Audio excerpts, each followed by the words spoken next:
Eta Asturiasen, Llanesen, Izquierda Unidako zinegotzi bat indarkeria zantzuekin hilda agertu da. Iluntasunean gorderik bizi dira gure herriko kronika beltzak. Gure lana izango da, horiek argitara ematea. Kostaldeak, gastronomiak eta mendiak erakarrita milaka pertsona joaten dira Llanesera uda aldean.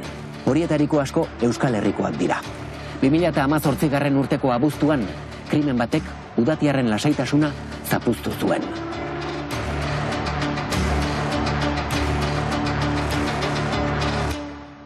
Biktima Javier Ardinez zen, Llaneseko zinegotzia. Hilda aurkitu zuten bere etxetik metro batzuetara. Lurrean botata eta ondoan furgoneta martxan zuela. Haren heriotzak kostaldeko herri honen 11 sekretu eta ustelkeria kasu azaleratu zituen. Prestatu zaitezte egiaren bazterrik ilunenak ezagutzeko, krimenik latzena ere uste baino gertuago egon baitaiteke.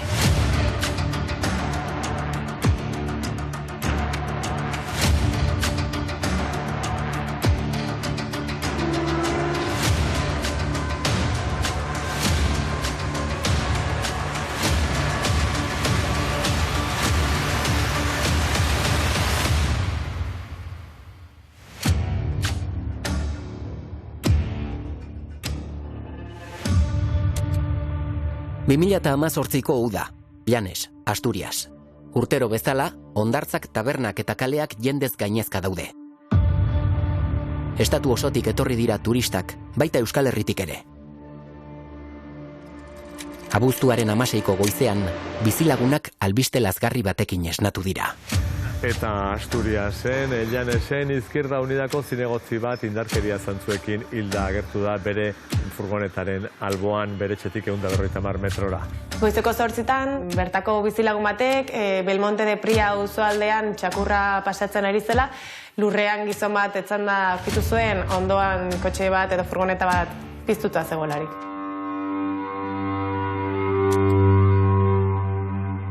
Lurrean zegoen gizona oso ezaguna zen, Javier Ardinez, 52 urteko gizona. 52 urteko gizona kaskezurra hanpatuta eta hautsita zuela aurkitu dute. Justu ere esan bezala bere etxetik ez oso urrun eta Guardia Zibilak hilketa biolentoa izan dela ziurtatu du. Javier Ardinezek lan egiten zuen Llaneseko udalan.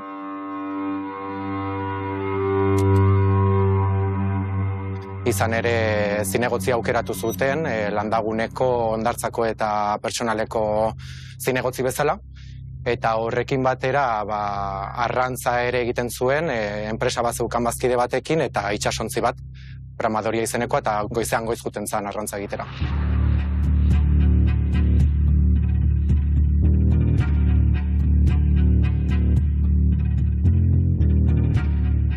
Hasiera batean, Javier Ardinezen heriotza naturala zela uste zen, kolpe baten bitartez gertatu izan omen zelako.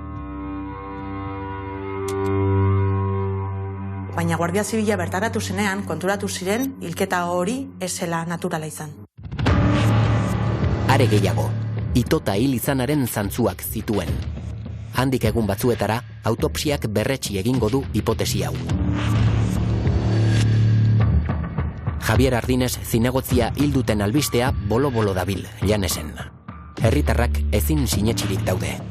Ardinez pertsona ezaguna zen, atsegina, aurreko egunean bere aitaren urtebetetze festara herri guztia gonbidatu zuen, beraz, hasiera batean herritarrentzat oso arraro egintzan, izan ere, ez zuten pentsatzen, ez zutelako ulertzen nork egin lezakeen horrelako gauza bat.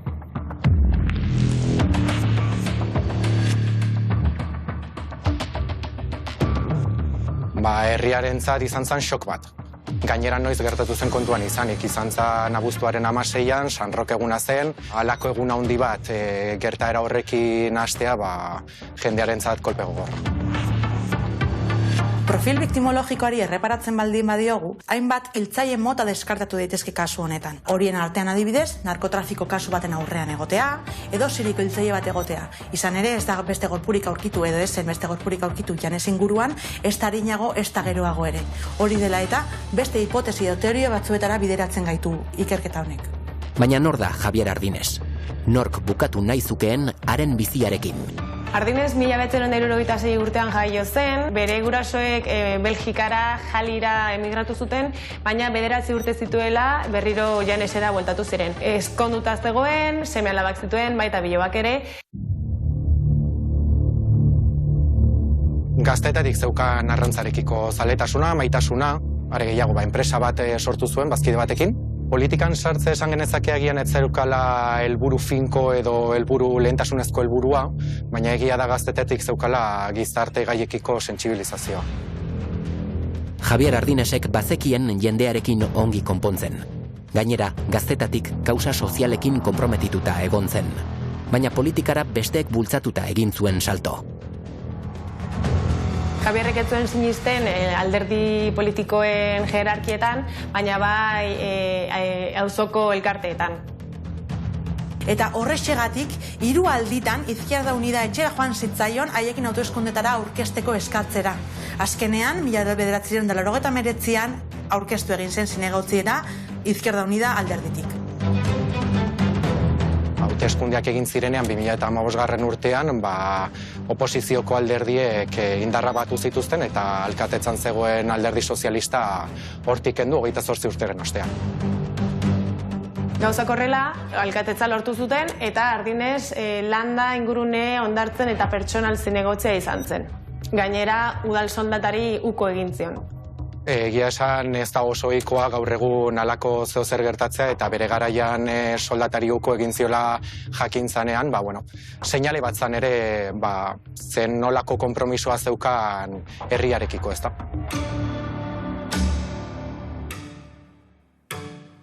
Javier Ardinesen hilketa benetako xoka izan da, eta herritar asko lurjota geratu dira. Hainbat omenaldi egin dizkiote. Krimenak Espainiako komunikabide guztien arreta erakarri du, eta 100 kazetari bildu ditu Llanesen. Bitartean, Guardia Zibilak abian jarri du ikerketa. Argi dute ez daudela lapurreta baten aurrean, baizik eta Ardinesengana jo zutela zuzenean. Bera zen jomuga. Baina zer egon daiteke honen atzean? Biktima, udal gobernu berriko kide denezkero, lehen hipotesi gisa jarri dira arrazoi politikoak. Hipotesi nagusia, jakinda Ardinez politikaria zela, hilketaren mobila politikoa izan zela zirudien, edo behintzat agerikoa zen.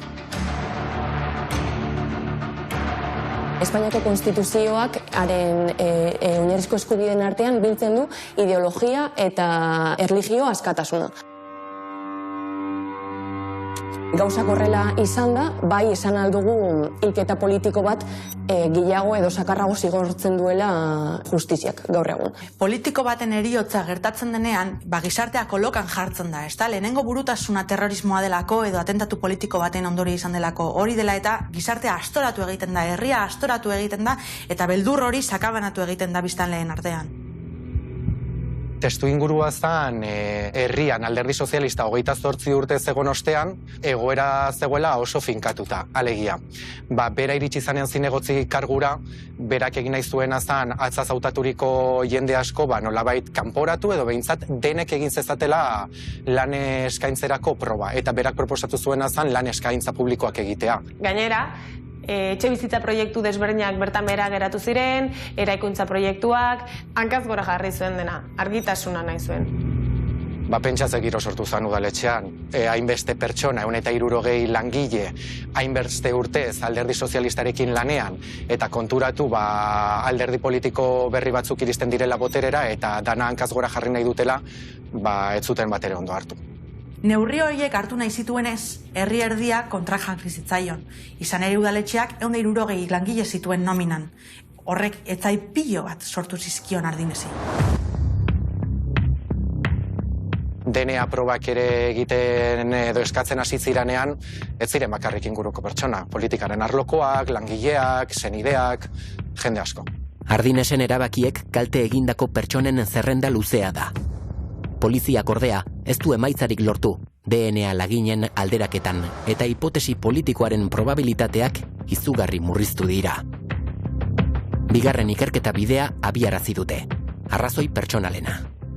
Erabaki zutenean, Ardinesen ingurua, familiare bai, lagunak aztertzea, eskatu zuten azan ere mugikorra zelatatzea. Badirudi, Ardinesen itxasorako gustoa ez zela bakarrik arrantzakoa izan, eta marinel bat zela eta portu bakoitzean maitale bat zuela. Bere bizitza pertsonala ikertzen hasi zirenean ikusi zuten, bere mugikorrean hainbat dei eta mezu zituela, hainbat emakume desberdinekin harremanak zituelako.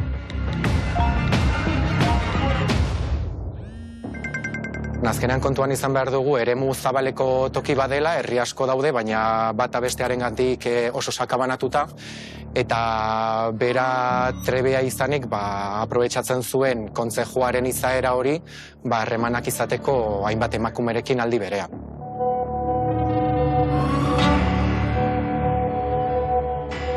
Maitale asko izan ziren eta danak ezkonduta zeuden, eta horrek ondorio oso esanguratsuak izan zituen. Badirudi maitale guztiak ezkonduta zeuduela, eta hori hainbat gauzarekin lotu dezakegu, arriskuarekin, baina nire ustez kasu honetan boterearekin lotzen da gehiago.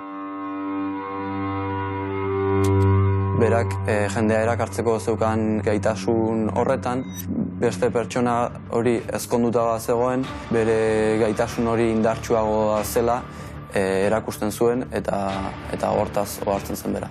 Haien senarrak konturatzen ziren, Guardia Zibilak edo deitzen zituztenean, erlazio bat zeukatela Ardinesekin, orduan, hori ezaguna izan zen eta jende askoak erabaki zuen, haien emaztekin uztea. Mezu zerrenda horretan, emakume batenak atentzioa eman die ikerlariei.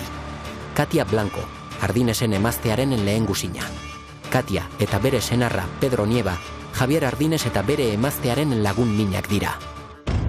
Katia eta bere senarra Pedro Amorebitan bizi ziren eta Janesera udan joaten ziren. Katiak etxea izanik Belmonte de Prian ere bai, Javier Ardinesek duenaren ondoan, erlazio estua zeukaten, askotan ibiltzen ziren tabernetan, jatetxeetan eta herrian ere askotan ikusten zituzten batera.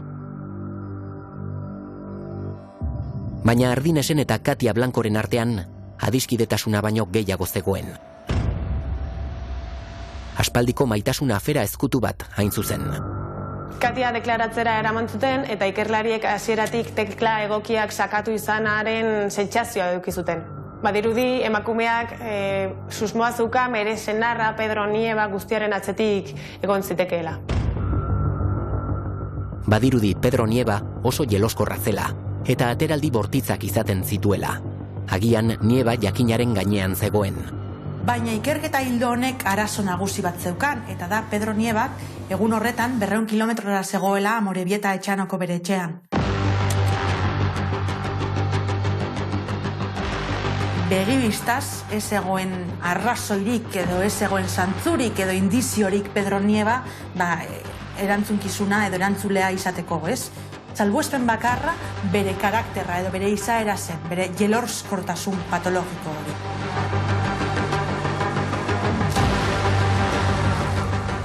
Pedro Nieva zornotzarra zen, 58 urte zituen, elektrizista, oso pertsona ezaguna zornotzan, azken batean enpresa bat zuelako eta jendeak herrian ezagutu egiten zuen. 2000 urtean Katia eta Pedro elkarrekin ezkondu ziren, 2 seme zituzten, 18 eta 22 urtetakoak, neguak Amorebitan pasatzen zituzten, baina udak Janesen, lekua asko maite zutelako. Bi bikoteak oso harreman ona zeukaten, askotan igartu zuten denbora batera, bai jatetxeetan, paseoan, eta gainera adin berdintxuko seme-alabak zituzten bi bikoteek.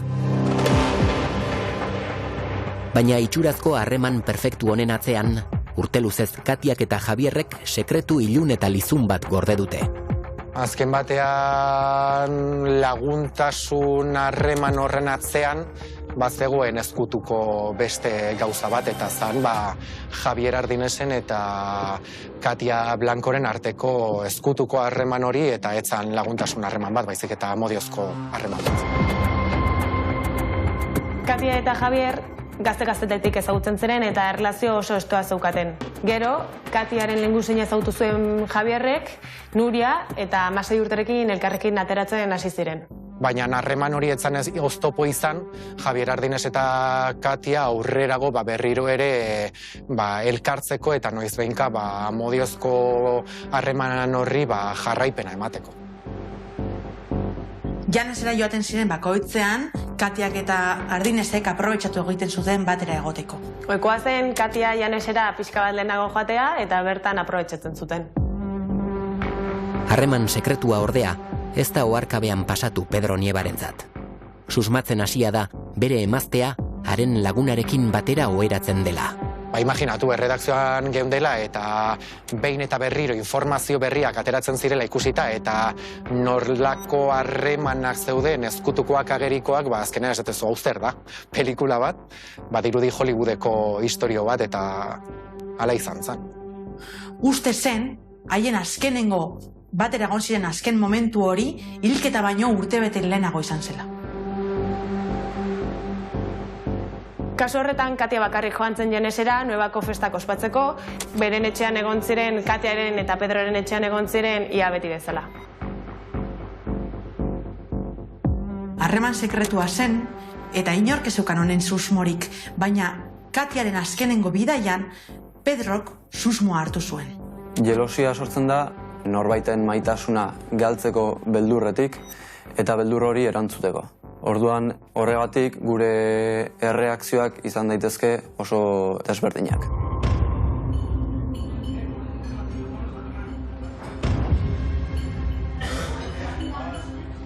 Pedro Nieba gero eta ziurrago dago bere emazteak eta bere lagun minak afera bat dutela. Jelosiak jota, 2017ko abenduan, Irurentzako bazkaria antolatu du sagardotegi batean. Frogak nahi ditu. Bazkarian, umore onari eutsi dio. Postrea heltzean, altxatu eta komunera doa. Javier eta Katia bakarrik geratu dira.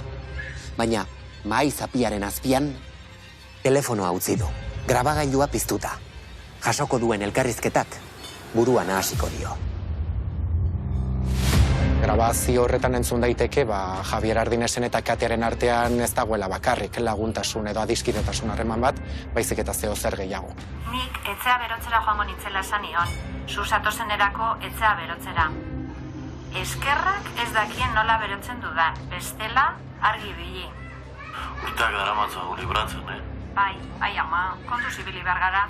Nik uste dut, momentu honetara helduta, ulertzekoa dela, Niebaren sentimendua momentu hortan zein izan daitekeen, ez? Sekulako frustrazioa eta sekulako amorrua eta haserre erraldoia. Eta normala da, edo hori gertatuko litzaioke sentimendu horiek izatea, horrelako infidelitate batetaz enteratu ostean. Eta sentimendu horiek zilegiak dira.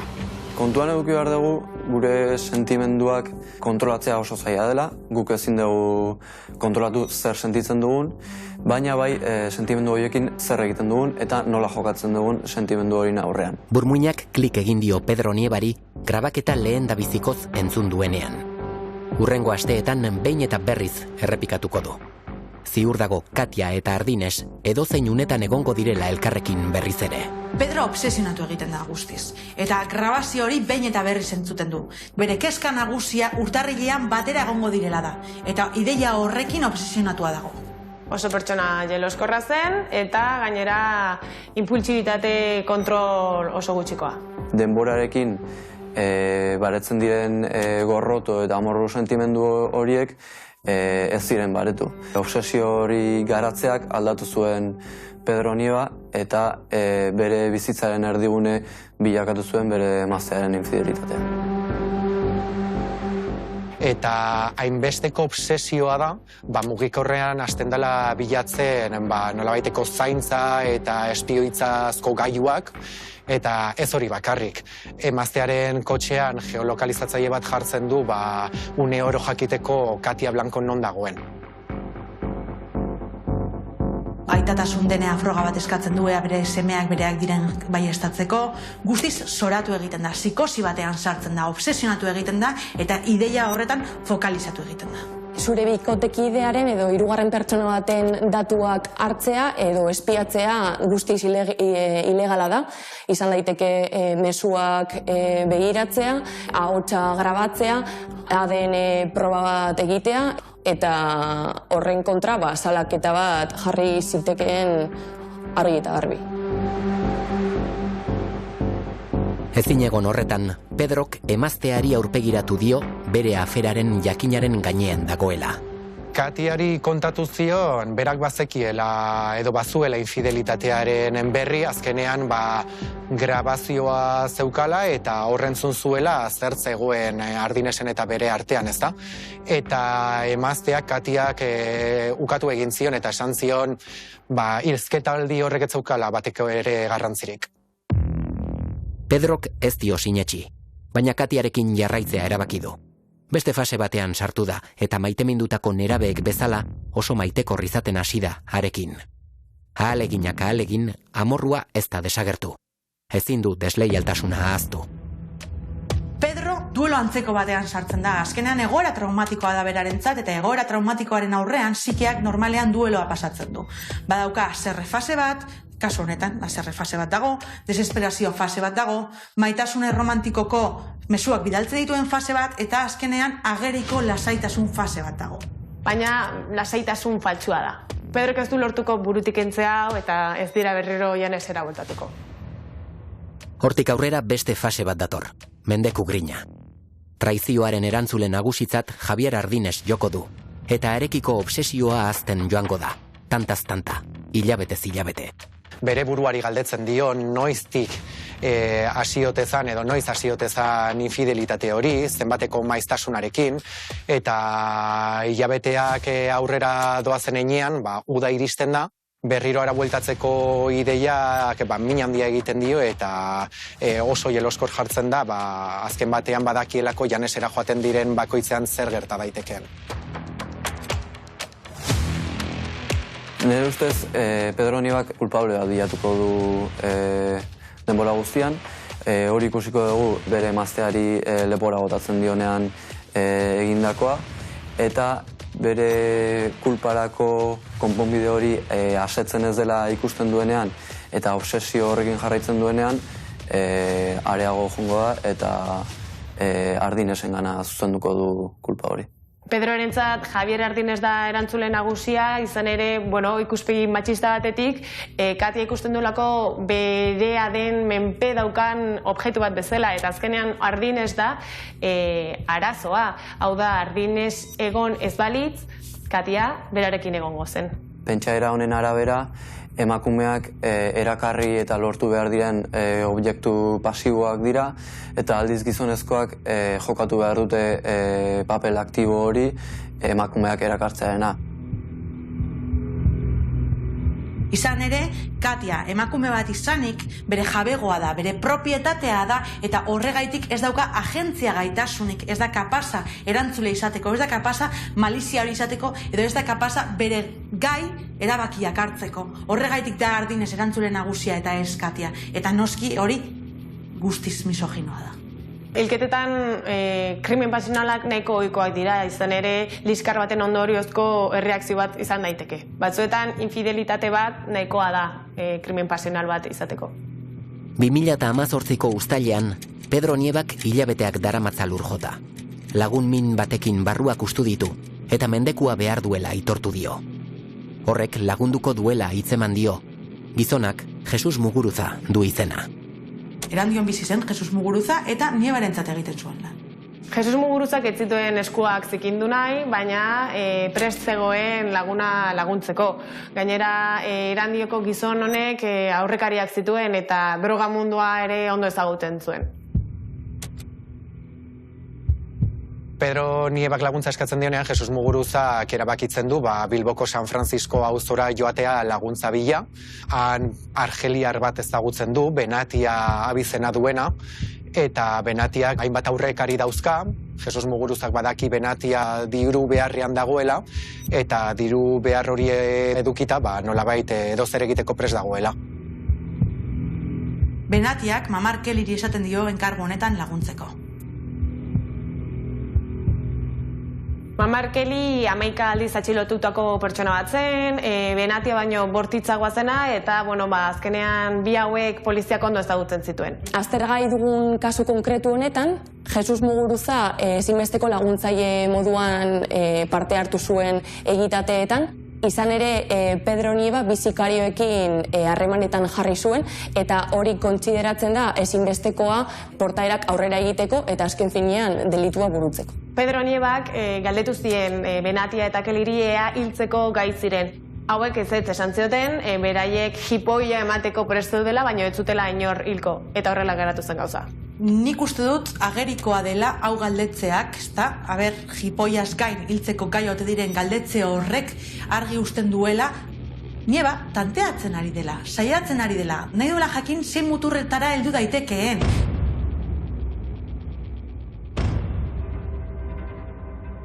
Bere jokatzeko ereduan integratua eduki behar du violentzia nahi eta nahi ez, nahiko normalizatua eduki behar du horrelako gauza altetara jotzeko.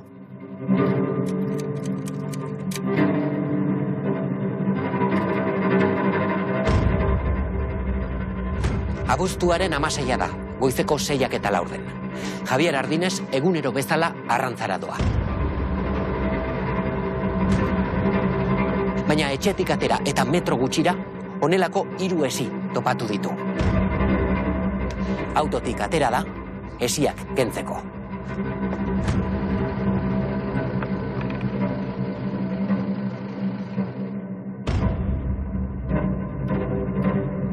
Ilunpetik Benatia eta Kelly atera dira. Piper beltz espraia bota diote aurpegira, baina saiestea lortu du eta korrika atera da.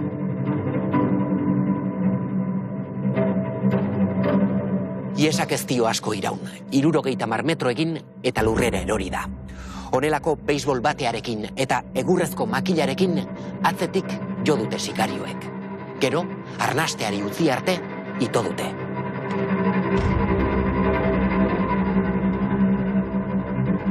Zinegotzia hiltzeagatik eskatu duten diru kopurua, 25.000 euro. Bi hipotesi nagusi ditut, zergaitik jipoi horretatik itotzera pasatzen diren. Alde batetik, eskuetatik joaten zaia eta ito egiten dute, eta beste bat, haien identifikazioa ekiditzeko modus operandiaren barnean dagoena egiten dutela. Zer da modus operandiaren barnean egotea? Modus operandiak 3 helburu nagusi dauzka.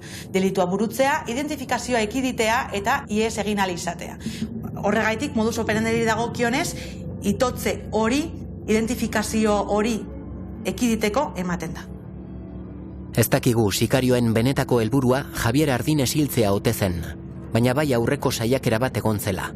Ardinesen aurkako erasoa ia hilabete lehenago prestatzen hasi ziren. Hilketa baino 20 egun lehenago, uztail amaieran, Pedro Nieva, Jesus Muguruza eta Gilali Benatia Llanesera doaz erasoaren nondik norakoak zehaztera. Tokia ezagutzera. Baina bidean ezusteko bat izan dute. Etorkizunean garesti ordainduko dutena. Mames inguruan, Kantabrian, Pedroren Audi 6a izorratu gintzen. Eta garabia bat eskatu behar izan zuten, aseguruak taxi bat jarri zioten aireporturaino, eta aireportuan kotxe bat alkilatu zuten. Azken batean, bidaia horretan, arrasto asko uzten dituzte, etorkizunean oso adierazgarriak izango direnak eta kalte egingo dienak. Ardinesen etxe inguruak aztertu eta 4 egunera, Benatia eta Kelly Llanesera itzuli dira. Oraingoan biak bakarrik, Ardinesi eskarmentua ematera. Gau osoa zelatan egon eta gero, ez dute lortuko. Bizikarioek Ardinesen egunerokotasuna ezagutzen zutenez eta bazekientenez goizean goiz arrantzara joaten zela, erabaki zuten itxarotea eta esi bat jartzea errepidean Ardines geratu behar izateko. Uste dutena da, Javier Ardines kotxetik edo furgonetatik jitsiko dela esi hori kentzeko, baina konturatzen dira, esi ondora iristen denean, ez duela alakorik egiten, eta kotxearekin esia nolabait eskibatu egite duela, eta orduan saiakera hori nolabait zapuztu eta geratzen da. Horrelako lehen saiakera txapuzero batek agerian uzten du impulsibitate handia eta profesionaltasun falta. Hasieratik oso txapuzero izan zen gauza, izan ere bietako baten autoan joan zirelako eta gainera bere mugikorrak erabili zituztelako. Ondo pentsatutako krimen batean horrelakoak ez dira gertatzen. Lehenengo saiakeraren porrotaren ostean, Pedro Nieva nerbioak jota dago.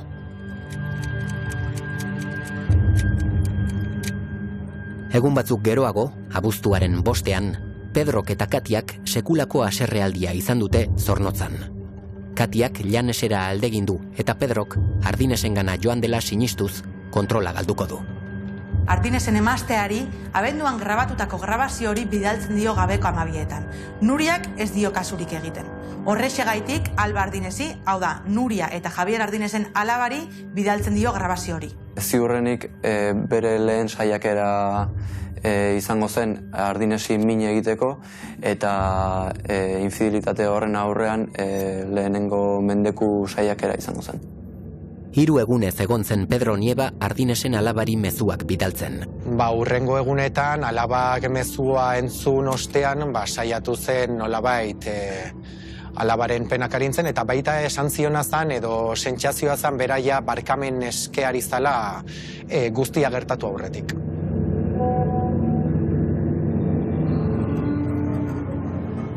Argi eta garbi Pedro Nievak mezu horiek bidali izana kriston hankasartzea izan zen, izan ere mezuen frekuentziak aditzera ematen du Pedroren gaurretako egoera, hain zuzen urduriz zegoela. Gainera, euretatik ondorioztatzen da krimenaren arrazoia ezela politikoa izan, baizik eta pasiozko krimen bat izan zela. Hilketaren aurreko egunean, Javier Ardinesek bere aitaren urtebetetzea ospatuko du, bere Llaneseko etxean. Jendearen harridurarako, Pedro Nieva eta Katia Blanco ez dira joango. Zornotzan daude. Gau horretan bertan, mezu asaldagarria bidaliko dio Nievak Ardinesi. Mezu horretan, puntu bat besterik ez zuen idatzi. Azkenean metafora antzeko bat, ez? Zan nolabait ohartarazteko onaino iritsi zarela. Niri iritziz, hilabeten poderioz eta obsesio hori eta paranoia horren ondorioz, benetan Ardinesen bizitzarekin bukatu nahi zuen. Beste mezuekin bezala egin den moduan, puntu hori ez da zuzeneko froga inkriminatorioa, hala ere informazio asko ematen du kasuaren inguruan. Eta beraz, froga moduan bai erabili daiteke. Ez da oso inteligentea, Pedroren aldetik horren beste astarna eta horren beste arrasto eta horren beste santzu guztea bidean, baina beren lehen aldia da eta profesionaltasun falta kutsua hor dago eta ez da serioko hiltzaile bat eta orokorrean ez da hiltzaile bat. Hurrengo egunean, goizeko 8etan, Javier Ardines hilda aurkituko dute.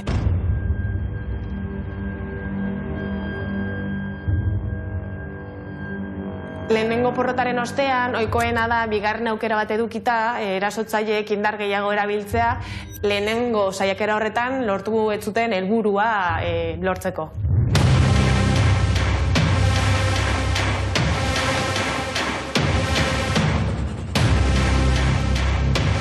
Ikerlariek 6 hilabete baino ez dituzte behar izan krimenaren egileak identifikatzeko. Azkenean, 2019ko otsailaren 19ko goizeko 6 puntuan, Guardia Zibileko talde berezietako agenteek 3 ate bota dituzte behera. Zornotzan,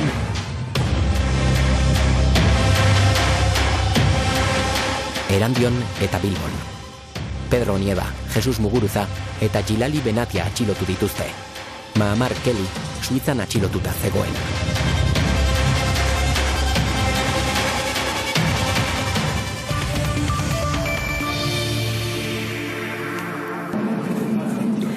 Guardia Zibilak 4 pertsona atxilotu ditu iazko abuztuan Llanesen hil zuten Javier Ardinez zinegotziaren hilketarekin zerikusia dutelakoan. Atxiloketa eguerdi aldera gertatu da hemen Zornotzako kale honetan, Guardia Zibilak etxea miatu ostean gizonezkoa furgonetan eraman du. Hilketa kasu honetan atxilotu diren 4 pertsonetako bat da Zornotzako bizilagun hau. Atxiloketa eguna nola ez gogoratu. Azken batean hemen erredakzioan geunden eta irudiak iritsi zirenean Guardia Zibilaren dispositiboak, zenbat agente, denak batera droneekin grabatutako irudiak, airetik, nola izan zen dispositibo osoa, nola sartu ziren etxera izan zen izugarria. Eta orduan konturatu ginen gauza hori edo atxiloketa hori garrantzitsua zela. Kasua argitzeko giltza, Katia Blancoren abuztuko deklarazioa izan zen. Haren hitzek jarri zuten polizia Nievaren atzetik. Katiak poliziari esan zion Pedro bat zekiela bien arteko relazioa existitzen zela eta grabazio bat zeukala.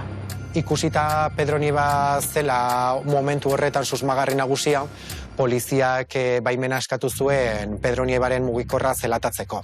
Eta mugikor horretan milaka mezu aztertu zituzten eta horien artean bat gaien zendan. Eta mezu hori zein da, bere emazteak Katia Blancok bidaltzen diona deklarazioa egin ostean. Eta Pedro Nievari galdetzen zion mezu horretan, edo esaten zion, zer egin dezu, Pedro? Orduan susmoak hor oso handiak ziren.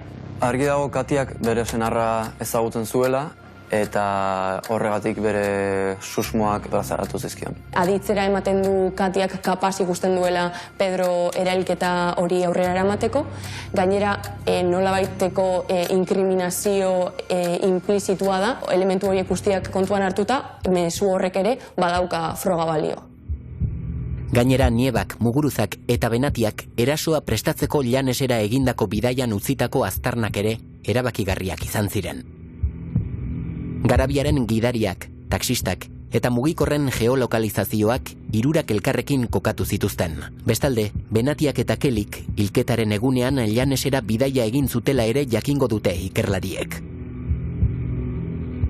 Autopistako kamera batek grabatu egin zuen autoaren leihoa gainera jaitsita zegoen eta bien aurpegiak identifika zitezken, ondo ikusi zitezken, eta gainera piperbeltz spray botea sakatu zuten nahi gabe eta leihoa jaitsi egin zuten, eta hori izan zen izugarrizko hankasartzea, kamerak argi erakutsi zuelako biak zeudela kotxe horren barruan. Sikarioen inguruan esan dezakeguna da, violentzia erabiltzeaz ohituta zeudela, baina aldi berean posiblea da horrelako lan bat egiten lehen aldia zela bereientzat eta ez zirela bat ere adituak horren urruti joateko. Javier Ardinesen hilketaren epaiketa 2021ko azaroaren 2an hasiko da, eta herri epaimahai baten ardura izango da auzipetuak erruduntzat jotzea. Azken urteetako epaiketa mediatikoenetarikoa izango da. Gaur 4 auzipetuen txanda da deklaratzeko. Benatia ustezko sikarioetako batek du momentu honetan hitza, bera da lehenengoa. Alde bakoitzak bere arrazoi bideak aurkeztu ditu eta defentsaren abokatuek diote ez dagoela akusatuak errudunak direla frogatzeko proba nahikorik. Egia da dela kasu batez denetarik zeukana, zeukan mendekua, zeukan jelosia, dirua, sikario batzuk ere tarteko ez da, eta horrek azkenean komunikabide askoren arreta piztu zuen, bai kasuak eta gero baita epaiketak berak ere. Muguruzak eta Nievak defentsaren estrategiarekin jarraitu dute eta akusazio guztiak ukatu dituzte. Esan dutenez ez dute hilketarekin zerikusirik, ez dituzte ustezko 2 sikarioak ezagutzen eta gertaeren bertsio desberdin bat azaldu dute. Denek errugabeak zirela defendatuko zuten, baita Benatiak ere, nahiz eta Benatiak hasiera batean gertatutako guztiak kontatu zuen. Culpable de todo esto soy yo, por haber dejado un poco de lado la relación. Soy más culpable yo que Javier. Baliteke hor defentsaren akordio bat existitzea, hala ere baliteke bakoitzak bere estrategia independentea izatea. Aipatzekoa da, kasu hauetan ohikoa dela defentsak errugabetasuna defendatzea, izan ere akusazioa da frogatu behar duena akusatuak errudunak diren edo ez. Estaba enredando con el teléfono móvil y sin darme cuenta lo dejé encima de la mesa. ¿Se dio cuenta de que había grabado la conversación? Sí. Nievaren deklarazioa ere oso arraroa izan zen. Esan zuen, berak nahi gabe grabatu zuela elkarrezketa hori eta infidelitate hori bere errua zela ezuelako emaztea behar bezala zaindu. Ikertzaileen arabera, ez zegoen inolako zalantzarik Pedro Gontzela guztionen atzean, oso pertsona kontrolatzailea baitzen. Tiene una aplicación específica para grabar conversaciones. Yo no son los celos que sentía por la relación que había venido manteniendo en el tiempo y que mantenía su mujer. Zein da Pedro Nievaren profila, ezta? Nire iritzi profesionalean, pertsona normalten profila da, gizartean bizi garelako, eta esan bezala normaltasunaren barruan dagoelako. Horrek ez du esan nahi, ondo dagoenik, osasuntzua denik, bidezkoa denik, ez da horrelako ezer, baina ez da horren arraroa, ez gaude pertsona psikotiko baten aurrean, ez gaude pertsona psikopatiko baten aurrean, ez gaude pertsona gaixo baten aurrean, eta ez gaude pertsona bereziki gaiztoa den pertsona baten aurrean. baizik eta pertsona normal baten aurrean egiten duela dituen privilegioak galdu dituelako eta privilegio horiek konpondu nahi dituelako eta berriz lortu nahi duelako eta ohore hori urratua izan zaionez, hori konpensatzeko, hilketara hiltzen da. ¿Concertó usted con terceras personas para que mataran a Javier Ardines? No, ni se me ocurriría. Yo a nadie le he dicho que tenga odio hacia Javier Ardines, para nada. Miente. Para nosotros sí. Benatiak, Kelik eta Muguruzak ere euren burua errugabetzat jo dute. Señor Ardines. Ya esa persona no la conozco, no tengo nada que ver con esa muerte, ni ninguna trama, ni he tramado, ni he hecho nada. Lekukoen aldetik, Katiarena izan zen deklarazio harrigarriena. Kasu honetan, Katia bere senarraren alde jokatu zuen. Yo conozco a Javier Ardines desde hace más de 30 años. No dije en ningún momento que yo estuviera manteniendo relaciones durante 30 años. ¿Desde hace 4 años han mantenido relaciones sexuales? Sí, esporádicamente. Katiaren deklarazioak nahiko lekuzkanpo utzi gintuen, izan ere berak esan zuen Nieba etzela kontrolatzailea eta ez zuela uste krimenaren atzean bera zegoenik. Naiz eta hasiera batean berak poliziari susmoa azaldu. Usted le pregunta a Pedro qué has hecho. ¿Creyó entonces que Pedro podría haberlo matado? Katiaren deklarazioetatik ikusi dezakegu sentimendu kontrajarriak zituela bere senarrarengan. Batetik berak bazekien Pedro zer egiteko gai zen, baina aldi berean badirudi oraindik maitasuna bazegoela berarengan eta horregatik dudak azaleratzen ditu azken momentuan. ¿Cree que Pedro es el autor de la muerte de Francisco Javier Ardines? No. Posible izan daiteke, Katiak azkenea momentu honetan azaltzen dituen duda horiek erru horretatik ere sortu izanak.